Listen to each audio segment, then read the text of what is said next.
एक दिन बिरबल दरबार में देर से पहुंचा। जब बादशाह ने देरी का कारण पूछा तो वह बोला, मैं क्या करता हुजूर। मेरे बच्चे आज जोर जोर से रोकर कहने लगे कि दरबार में न जाऊं। किसी तरह बहुत मुश्किल से उन्हें समझा पाया कि मेरा दरबार में हाजिर होना कितना जरूरी है। इसी में मुझे काफी समय लग गया और इसलिए मुझे आज आने में देर हो गई। बादशाह को लगा कि बिरबल बहानेबाजी कर रहा है। बिरबल के इस उत्तर से बादशाह को तसल्ली नहीं हुई। वे बोले, मैं तुमसे सहमत नहीं हूं। किसी भी बच्चे को समझाना इतना मुश्किल नहीं जितना तुमने बताया। इसमें इतनी देर तो लग ही नहीं सकती। बिरबल हंसता हुआ बोला, हुजूर, बच्चे पर गुस्सा करना या डांटना तो बहुत सरल है, लेकिन किसी बात को विस्तार से समझा पाना बेहद कठिन है। अकबर बोले, मूर्खों जैसी बात मत करो। मेरे पास कोई भी बच्चा लेकर आओ, मैं तुम्हें दिखाता हूं कि कितना आसान है यह काम। ठीक है जहां पना, बिरबल बोला, मैं खुद ही बच्चा बन जाता हूं और वैसा ही व्यवहार करता हूं। तब आप एक पिता की भांति मुझे संतुष्ट करके दिखाएं। फिर बिरबल ने छोटे बच्चे की तरह बर्ताव करना शुरू कर दिया। उसने तरह तरह के मुंह बनाकर अकबर को चिढ़ाया और किसी छोटे बच्चे की तरह दरबार में यहाँ वहां उछलने कूदने लगा। उसने अपनी पगड़ी जमीन पर फेंक दी। फिर वह जाकर अकबर की गोद में बैठ गया और लगा उनकी मूंछों से छेड़छाड़ करने। बादशाह कहते ही रह गए, नहीं नहीं मेरे बच्चे, ऐसा मत करो, तुम तो अच्छे बच्चे हो ना। सुनकर बिरबल ने जोर जोर से चिल्लाना शुरू कर दिया।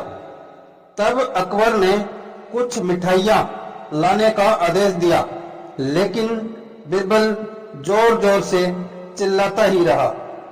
अब बादशाह परेशान हो गए, लेकिन उन्होंने धैर्य बनाए रखा।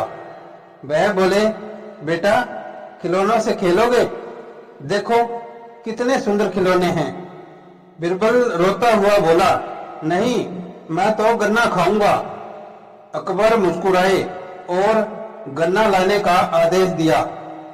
थोड़ी ही देर में एक सैनिक कुछ गन्ने लेकर आ गया, लेकिन बिरबल का रोना नहीं थमा।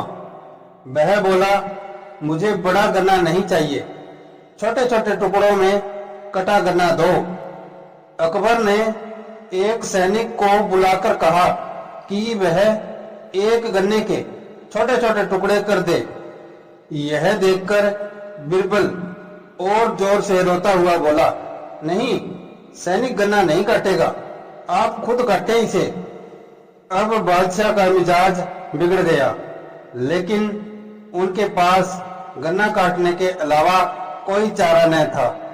और करते भी क्या, खुद अपने ही बिछाए जाल में फंस गए थे। वह गन्ने के टुकड़े करने के बाद उन्हें बिरबल के सामने रखते हुए अकबर बोले, लो इसे खा लो बेटा। अब बिरबल ने बच्चे की भांति मचलते हुए कहा, नहीं, मैं तो पूरा गन्ना ही खाऊंगा। बादशाह ने एक साबुत गन्ना उठाया और बिरबल को देते हुए बोले, लो पूरा गन्ना और रोना बंद करो। लेकिन बिरबल रोता हुआ ही बोला, नहीं, मुझे तो इन छोटे टुकड़ों से ही साबुत गन्ना बनाकर दो। कैसी अजब बात करते हो तुम, यह भला कैसे संभव है। बादशाह के स्वर में क्रोध भरा था, लेकिन बिरबल रोता ही रहा। बादशाह का धैर्य चूक गया। वह बोले, यदि तुमने रोना बंद नहीं किया तो मार पड़ेगी। अब बच्चे का अभिनय करता हुआ बिरबल उठ खड़ा हुआ और हंसता हुआ बोला, नहीं नहीं, मुझे मत मारो हुजूर। अब आपको पता चला कि बच्चे की बेतुकी जिद्दों को शांत करना कितना मुश्किल काम है। बिरबल की बात से सहमत थे अकबर। वह बोले, हाँ ठीक कहते हो। रोते चिल्लाते जिद पर अड़े बच्चे को समझाना बच्चों का खेल नहीं है।